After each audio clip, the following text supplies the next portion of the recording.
वाराणसी के कैंटोनमेंट स्थित एक होटल में हिंदी दिवस के अवसर पर साहित्यकारों की एकल चित्रकला प्रदर्शनी लगाई गई। कार्यक्रम का उद्घाटन अतिथियों द्वारा दीप प्रज्वलित कर किया गया। इसके उपरांत एक पुस्तक का लोकार्पण भी किया गया। राष्ट्रीय चित्रकार विनय कुमार दुबे के द्वारा बनाई गई मातृभाषा हिंदी के साहित्यकारों के लगभग 150 पोर्ट्रेट की प्रदर्शनी आयोजित की गई, जो लगातार 3 दिन तक चलेगी, जिसका उद्घाटन स्वामी विवेक चैतन्य महाराज के निर्देशन में प्रयागराज से पधारे डॉक्टर दुबे अध्यक्ष, संस्कृत विभाग के विभाग अध्यक्ष डॉक्टर सुमन दुबे, प्रसिद्ध संगीतज्ञ डॉक्टर प्रतिभा मालवीय, प्रोफेसर अर्थशास्त्र Gopal ji, assistant commissioner central excise retired Vinay Kumar, चित्रकार प्रसिद्ध कवि सोनू वर्मा, अपूर्व कृष्ण मालवीय, काशी से समाज सेवी एसपी शुक्ला, समाज सेवी सहित दर्जनों लोग मौजूद रहे। ये स्मृतांजलि समारोह है और इस स्मृतांजलि समारोह के माध्यम से जो आपने एकल प्रदर्शनी ये जो लगी है, और उसमें मैं कहना चाहूँगा कि पूरी सृजनात्मक अभिव्यक्ति, और इसका नामकरण हमने दिया कि स्मृतांजलि समारोह। ये स्मृतांजलि समारोह की आवश्यकता क्यों पड़ी? क्योंकि आज भारत एक बहुत बड़े संकट के दौर से गुजर रहा है।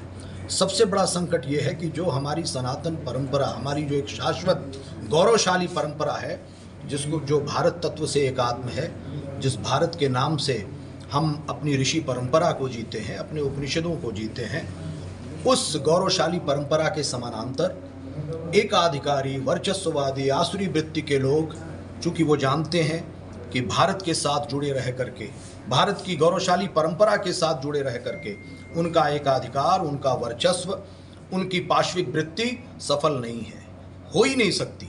इसलिए उन्होंने उसके समानांतर एक परतंत्र भारत की जो सोच, मैकाले के मानस पुत्रों की जो एक सोच थी, भारत के समानांतर इंडिया को खड़ा कर दिया है। और मैं बड़े साफ तौर पे कहना चाहूँगा कि ये इंडिया नाम का जो षड्यंत्र है, ये भारत को विस्मृत के अंधेरे में ढकेलने के लिए है। तो एक तरफ हमारे इंडिया का षड्यंत्र उन तमाम आसुरी वृत्तियों के माध्यम से, और दूसरी तरफ गौरवशाली परंपरा में ये हमारा भारत। तो उस भारत की परास्मृति के साथ कैसे हमारा सृजन धर्मी जुड़े? अभी आप कह रहे थे कि हमारा युवा पूरी तरह से विस्मृत का दंश झेल रहा है, तो उस विस्मृत से मुक्त होने का उपाय फिर क्या है? तो ऐसे सृजन धर्मी अपनी सृजनात्मकता के माध्यम से उन स्मृतियों को परास्मृतियों के साथ एकात्म करें, और निश्चित रूप से भारत की सारी समस्याओं का एक ही समाधान है कि हम निरंतर अपनी गौरवशाली परंपरा के साथ एकात्म रहें।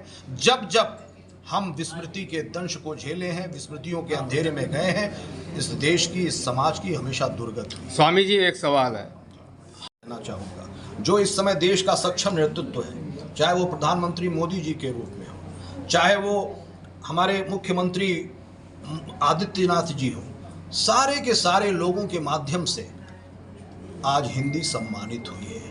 विदेशों में जाकर के गर्व के साथ विश्व का नेतृत्व करने वाला नेता, हमारे देश का प्रधानमंत्री, हिंदी में अपने विचार को रखता है। और इसकी परंपरा तो आपने देखा यूएनओ में किस तरह से अटल जी ने जाकर के हिंदी का पताका फहराया। तो जो देश के शीर्षस्थ लोग हैं, अगर वो अपनी मातृभाषा के प्रति हीन भाव रखेंगे तो निश्चित रूप से जो आप कह रहे हैं वही होगा। लेकिन आज मुझे बड़े गर्व की बात है कि वर्षों के बाद, एक लंबे समय के बाद, जो मैकाले के मानस पुत्र थे उनसे देश मुक्त हुआ है, और आज देश को एक ऐसा नेतृत्व मिला है जो हिंदी को गौरवशाली बनाने के लिए कहीं ना कहीं अपने व्यक्ति। अभी दुबे जी ने ही कहा है कि हमारे बच्चे आज के 56, 63, 69 नहीं जानते। क्या कहेंगे इस पे? निश्चित रूप से आने वाली पीढ़ी है वो। बिल्कुल सही आपने कहा, दुबे जी ने बिल्कुल सही कहा कि हमारी युवा पीढ़ी कहीं ना कहीं अपनी संस्कृति से भटक रही है, अपनी उसकी जड़ें हटी हैं। निश्चित रूप से मैंने यही आपसे कहा, और इसके लिए बहुत जरूरी है जो समाज के अगुआ लोग हैं, आज राम प्रकाश दुबे जी हमारे बीच हैं, ऐसे सारे लोग जब हिंदी की, भारत की संस्कृति की, गौरवशाली परंपरा की, हिंदू राष्ट्र की बात, ये सारी बातें जब उठेंगी तो निश्चित रूप से हमारा युवा, हमारे देश का समूह मन अपना मन बनाएगा फिर से उस गौरवशाली परंपरा के साथ चलने के लिए। और आज यही हमारा उद्देश्य है इस स्मृतांजलि समारोह के माध्यम से, कि सृजन धर्मी अपने सृजन यज्ञ के माध्यम से, डॉक्टर विभा मालवीय और सारे लोग हैं, ये सारे लोग आज इस स्मृतांजलि समारोह में अपने सृजन यज्ञ के माध्यम से प्रस्तुत हैं।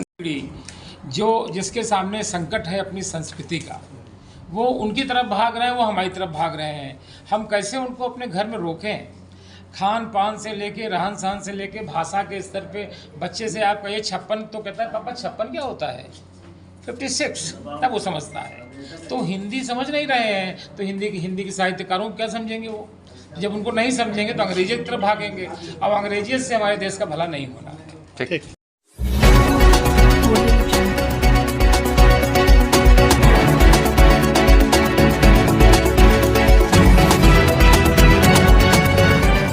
समाचार दर्शन।